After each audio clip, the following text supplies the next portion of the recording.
Mtazamaji wa ZTV, bado tunaendelea kupatia update mbalimbali za kimichezo, na Murtaza Mangungu, mwenyekiti huyu kutokea pale klabu ya Simba, amefunguka kuhusiana na usajili.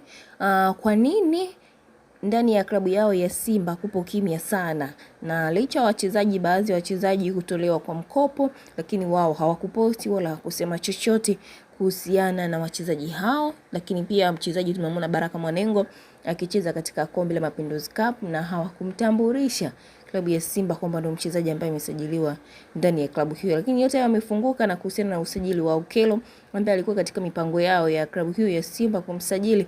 Imekuwaje hadi kuchukuliwa na Young Africans kusajiliwa huko Jangwani na sio kwenda Msimbazi? Walikuwa wao wa kwanza kabisa kutoa ama kutuma ofa hiyo ya mchezaji huyu kutokea Uganda huko, Alan Okello. Yote hayo amefunguka, tumsikilize sasa Murtaza Mangungu kwa kile ambacho amekizungumza. Lakini usisahau kusubscribe, kulike, comment na kushare. Murtaza Mangungu huyu hapa. Maandalizi yote yanayotakikana yanafanyika kwa mujibu wa taratibu tulizojiwekea na mahitaji ya benchi jipya la ufundi. Kwa hiyo hakuna jambo ambalo linatupa wasiwasi mpaka sasa. Kama ulivyosema, inawezekana ikawa mashabiki wana wasiwasi kuona kwamba labda hatujatangaza mabadiliko yote. Yapo maeneo ambayo benchi letu jipya la ufundi limetoa mwongozo kwamba linataka ifanyie marekebisho ili kuongeza uwezo wa performance ya timu yetu, na tunaifanyia kazi, na tutakapokuwa tayari tutatoa taarifa rasmi kuhusiana na hilo. Na kwa sababu siku zinasogea, mpaka sasa mmefanikisha saini ya wachezaji wangapi, mwenyekiti? Ninachoweza kusema tu kwamba tunaendelea na marekebisho hayo. Ikiwa tuna taarifa nzuri rasmi inayohusiana na hilo tutatoa. Ni vigumu sana kuweza kukadiria idadi au kusema namba, lakini tuko katika nafasi nzuri. Safari hii kidogo imekuwa ni tofauti na misimu mingine ilivyo kawaida ya Simba, mabalaa kushuka mjini na kadhalika, lakini mnakwenda kinyonge sana. Nini changamoto? Simba haijawahi kuwa wanyonge na haitakuja kuwa wanyonge.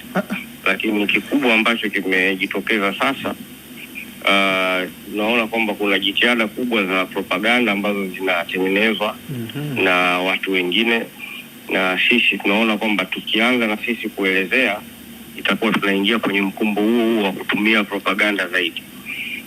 Imani yetu ni kwamba vitendo vinazungumza zaidi ya maneno. Tulipata taarifa wapinzani wenu Yanga wamemsajili mchezaji Alan Okello, na huyu mchezaji, taarifa tulizokuwa nazo mwenyekiti, ni kwamba Simba mlikuwa kwenye track nzuri ya kumnasa huyu mchezaji tokea mwanzo, na mwishoni kabisa mambo yakashindikana. Na kama ni kweli, tatizo lilikuwa ni nini? Na wewe pia ndio ukitajwa kwamba ulisimama mbele kuhakikisha huyu mchezaji mnampata, lakini dakika za jioni mchezaji amekwenda upande mwingine.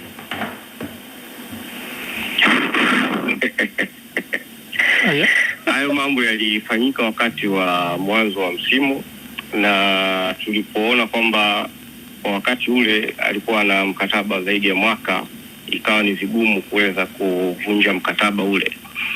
Tukaangalia options nyingine kwa mujibu wa masharti na matakwa ya mwalimu aliyepita.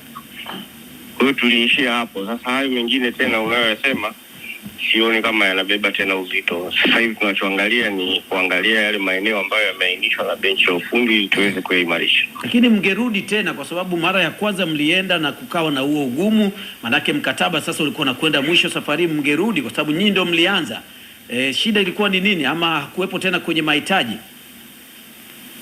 Nadhani maelezo niliyokupa awali yamekidhi, labda tu hujaelewa. Lakini kimsingi sasa hivi tunaangalia lililoko mbele ya macho yetu, kwamba tunaangalia maeneo ambayo walimu wameainisha na tutayafanyia marekebisho.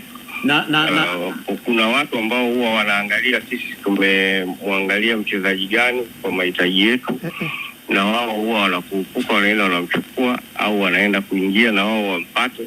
Ndio kazi ambayo wanaifanya, lakini baadaye na ninyi mnawapa sifa sana kwamba wanajua jinsi ya kufuatilia sio na nini. Sifa sasa. Kama mwenyekiti, nyinyi ndio mmekuwa na mahitaji na mchezaji. Mmekuwa hivi ndio tuangalie lililokuwa mbele ya macho yetu kwamba tutaboresha kulingana na matakwa ya mwalimu na benchi ya ufundi. Hayo ndio tunayoangalia. Hebu tusaidie pia ufafanuzi juu ya, kuna mambo mengi yanazungumzwa yanayoendelea mwenyekiti, kwamba ushirikiano hauko sawa sawa kwenye uongozi, hasa ninyi wenyewe kwa wenyewe amzungumzi lugha moja, hasa mnapotaka kufanya usajili wa wachezaji. Hata hilo la Okello mengi yanazungumzwa kwamba wewe tayari ulimaliza. Anayesema hakuna ushirikiano, haya yanazungumzwa, ndio maana tunauliza. Ndio kuzungumza tu bila kumjua mzungumzaji, unazungumzia kitu ambacho kiko kwenye hewa, kama alivyosema Yebedali hapo awali. Nani ambaye haelewani?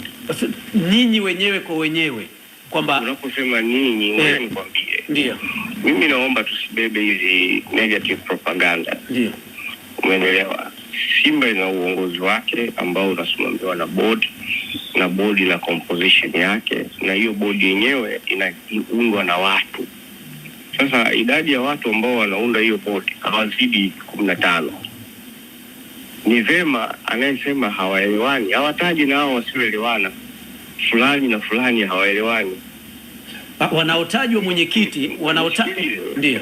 Ukisema tu hawaelewani, hilo jambo litakuwa ni verb.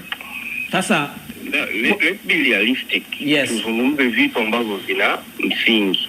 Sasa twende kwenye mambo ya kuelewana au kutokuelewana. Huyu anayesema yeye amewahi kuhudhuria kikao hata kimoja. Lakini sasa ndio hoja sasa hapa kwamba mwenyekiti wa bodi ambaye ni Crescentius Magori, kumbuka kama ulivyosema bodi inaundwa, na wewe kama mwenyekiti umekwenda mbele, unahitaji labda mchezaji fulani awepo na umefanya sehemu yako, uidhinishwaji wa fedha na mambo mengine yanarudishwa kwenye bodi na kadhalika, na mtoa fedha kama ni tajiri Mo Dewji anapaswa kutoa fedha kwa ajili ya usajili na kadhalika. Lakini yanasemwa hapo kuna mambo yanacheleweshwa mpaka wapinzani wenu wanakuja wanachukua wachezaji. Hili limekaa namna gani? Hilo ni jambo ambalo unatakiwa umuulize aliyesema. Mimi sifahamu kwamba kuna hilo. Sasa huyo aliyesema kwamba kuna ucheleweshaji ama kuna uzuiaji ama kuna nini, inatakiwa yule aliyesema ndio unamuuliza, kwa sababu hivi vitu vinazalishwa sana, na sio vinazalishwa kwa nia njema, vinazalishwa kwa nia mbaya ya kujenga taswira ambayo haijengi muonekano mzuri mbele ya jamii. Sasa haya mambo haya sisi hatuwezi kuyaentertain, kwamba kama kuna conflict, hiyo conflict mimi sifahamu, kwa sababu huyo mwenyekiti wa board mimi nazungumza naye na nazungumza na wajumbe wote. Hamna mtu ambaye, na sijui kama kuna mjumbe yoyote wa board ambaye haelewani na mjumbe mwingine, na itakuwa ni kwa ajili ya jambo gani? Na kwenye dirisha hili la usajili mnazungumza jambo moja. Utaratibu upo. Hayo huyo anayesema labda yeye ana interest zake zingine. Sasa ukimuuliza vizuri akwambie, bwana wewe muulize wewe interest zako ni nini? Mchezaji Jean Charles Ahoua inametajwa kwamba klabu imemuuza. Ni kweli? Aliyeuza nani sasa? Klabu. Mimi ninachoweza kukwambia kwamba tutatoa taarifa rasmi kulingana na tutakapokuwa tayari, ambayo ni taarifa zote zinazohusu wachezaji waliokuwepo, waliopo, watakaokuja na watakaokuja kuendelea na mikataba tutawajulisha. Kwa hiyo tuwe na subra, na nadhani muda sio mrefu, na wewe mwenyewe umesema siku 15 zimebaki. Ndani ya siku hizo 15 tutatoa taarifa. Unawatoa wasiwasi wana Simba kwa kiwango gani mwenyekiti, kwa sababu hawako sawa mpaka sasa wana Simba? Walikwambia wewe kwamba wako sawa? Ndio, wanasema na wanatuandikia hata kwenye meseji zetu kwenye kipindi kwamba kama wapenzi na washabiki wa Simba, ndio zipo platform maalum zinazoweza kupokea maoni yao na maelezo yao. Kwa wewe unajuaje kama huyu naye wasiliana naye na kukueleza hayo ni mshabiki wa Simba au mwanachama wa Simba? Kwani kwenye hizo platform unazosema mtakwambia siku hizi mbona zipo vingi tu, watu wanajivesha jezi zinazohusu Simba, watu wanajifanya wao ni wana Simba, wanapita kutukana, kusema, kulalamika kila siku, ili mradi tuonekane kwamba sisi tuko unstable. lakini sisi tuko very stable, kwa maana kwamba tuna focus na ku reconstruct timu yetu, na tunaamini tutafanikiwa katika hilo ndani ya muda mfupi unaokuja. Swali langu la mwisho mwenyekiti, kwa sababu mmemleta mwalimu mpya, mahitaji yake, kwa sababu yanatajwa mahitaji ambayo mwalimu anahitaji, mmeyafanikisha mpaka sasa kwa asilimia ngapi? Hilo ndo nilojibu tangu mwanzo kwamba tunafanyia kazi marekebisho ambayo tunatakiwa kuongezea, na tutafanikisha kulingana na matakwa ya benchi la ufundi. Nimesema hivyo awali na ninarudia kukwambia tena. Amini nimeuliza tu afikishwe kwa asilimia ngapi? Siku hizi imekuwa kwamba mtu anaweza kukaa nyumbani kwake au sehemu yoyote alipo akaandika kitu chochote katika jamii ili watu waweze kumuona kwamba yeye ni jasiri wa kusema au jasiri wa kubuni vitu. Sasa nyinyi waandishi mnayabeba hayo mnayasambaza tu bila kuangalia kwamba haya mambo yanaweza kawa na athari gani au yanaweza kawa yanajenga kiasi gani. Leo hii mimi nikiangalia tuna idadi ya wachezaji 107 ambao wanahusishwa na timu. Sasa wachezaji 107, usajili wenyewe tu ukomo wake ni wachezaji 40. Tunawasajili vipi hao wachezaji wote? Kwa hiyo let's focus kwenye vitu ambavyo viko productive kwenye jamii. Unajua mwenyekiti, wasiwasi kwenye hilo, mfano kama kwenye hilo unachosema mwenyekiti, hapo umeongea vizuri, lakini wasiwasi wa watu wengi ni kwamba mfano leo kwenye Mapinduzi Cup tumemwona mchezaji akicheza pale Simba anaitwa Mwangosi kwenye eneo la juu, lakini wakati huo kuna mchezaji kama Mashaka, taarifa zipo, ametolewa kwa mkopo. Kuna mchezaji kama Awesu wametolewa kwa mkopo, lakini mchezaji kama Mwangosi anayekuja unaona ni kama sampuli ya mchezaji aliyetolewa kwa mkopo. Ni kama usajili ambao viongozi mnafanya ni usajili ambao hautofautiani sana, ni usajili ambao unaonekana ni wa kawaida sana. Ndio maana wana Simba wanajitokeza kuuliza usajili wenu unaangalia mambo yepi ya msingi, hasa wakati ambapo timu inapambana kutaka kuchukua ubingwa na mfanikiwi mpaka sasa. Huo ndo mtazamo wako wewe. Alafu unawezaje kusema kwamba hatuwezi kufanikiwa wakati tumecheza mechi 5 tu ndani ya hiyo ligi? Kwa hiyo tayari nyinyi mmeshapata na bingwa wa ligi mwaka huu. Watu wameanza na ubingwa wa Mapinduzi tu, sio wa ligi. Na tayari mmeshapata bingwa wa ligi mwaka huu. Hii kombe la Mapinduzi ambalo mnawasifia hao waliochukua, tumechukua sisi mwaka juzi, mkao mnasema halina thamani yoyote. Tunaongelea mwaka huu. Niwatakie